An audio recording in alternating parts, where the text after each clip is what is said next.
Here we have a Molex bench crimper, powered by 110 volts.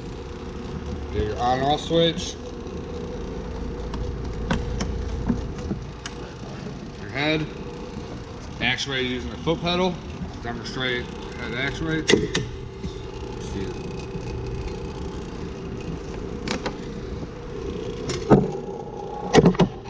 I don't have material to run through this crimper with this head attachment. As you can see, it does function.